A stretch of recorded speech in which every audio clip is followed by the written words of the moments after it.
Շնորհակալություն։ Հարգելի հայրենակիցներ, ինչի մասին է այս նախագիծը։ Այս իշխանությունը խոստացել է Ադրբեջանին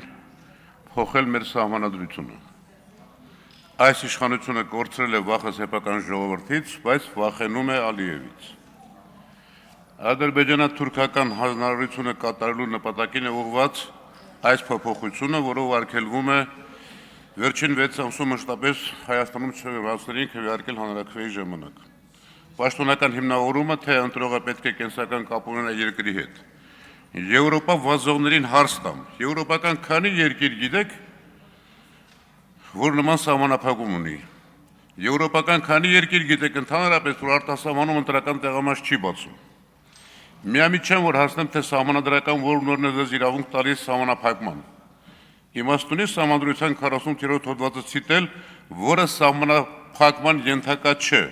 Սահմանափակման ենթակա չէ անգամ արտարք դրության կամ ռազմական դրության ժամանակ։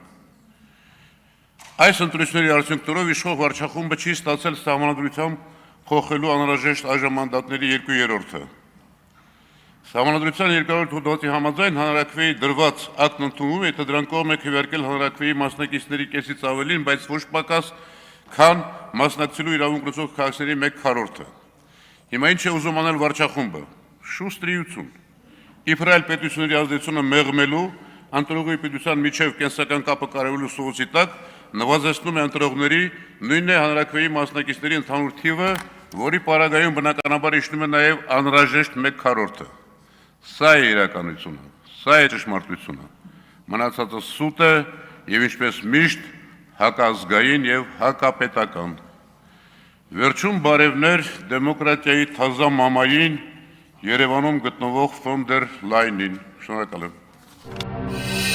Բաժանորդագրվեք Արմաթ մեդիայի ալիքներին սոցցանցերում, հետևեք մեզ նաև Armat Media AM կայքում։